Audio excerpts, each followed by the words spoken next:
కాకినాడ జిల్లా తుని మండలంలో అదృశ్యమైన మూడేళ్ల చిన్నారి ఆచూకీ ఇప్పటికీ లభించకపోవడంతో ఉత్కంఠ నెలకొంది. చిన్నారి అదృశ్య మిస్టరీగా మారడంతో జిల్లా యంత్రాంగం విస్తృత స్థాయిలో గాలింపు చర్యలు చేపట్టింది. తుని మండలం సిహెచ్ అగ్రహారం అటవీ ప్రాంతంలో చిన్నారి జాడ కోసం ఇటు పోలీసులు, అటవీ శాఖ, రెవెన్యూ, రెస్క్యూ బృందాలు సంయుక్తంగా జల్లెడపడుతున్నాయి. 6 ప్రత్యేక బృందాలుగా ఏర్పడి అటవీ ప్రాంతంతో పాటు పరిసర ప్రాంతాలను క్షుణ్ణంగా తనిఖీ చేస్తున్నారు.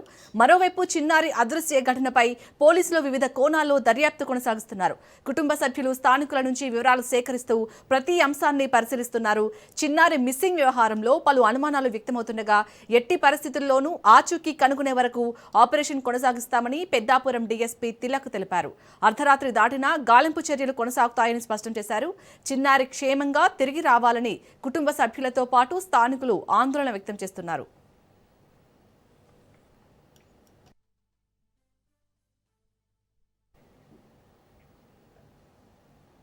ఇక కాకినాడ జిల్లా తుని మండలంలో అదృశ్యమైన మూడేళ్ల చిన్నారి ఆచూకీ కోసమైతే ఇప్పటికే పోలీస్ బృందాలైతే గాలిస్తున్నాయి.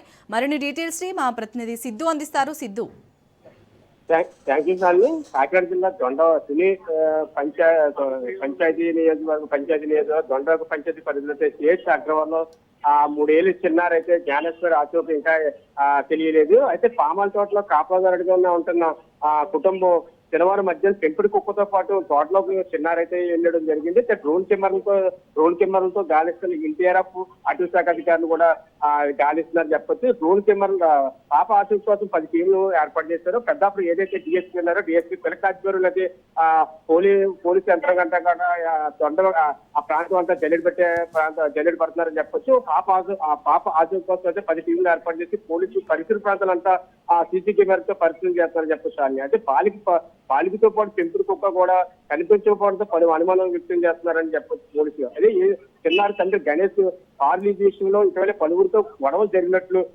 సమాచారం ఉండడంతో ఆ కోణంలో కూడా పోలీసులు అయితే దర్యాప్తు చేస్తున్నారని చెప్పొచ్చు. అదే రాత్రి 10 అయినా కూడా పోలీసు బందోబస్తు అంతా కూడా పోలీసు యంత్రాంగాన్ని కూడా ఆ పరిసర ప్రాంతాలంతా కూడా జల్లెడ పెట్టే ప్రయత్నం చేశారు. ఇప్పుడు కూడా ఆ పాప ఆచూకీ తెలియలేదని చెప్పొచ్చు. కానీ అలాగే సిద్ధు, ఇప్పుడు చిన్నారి తల్లిదండ్రులు ఎవరిపైతే అనుమానం వ్యక్తం చేస్తున్నారో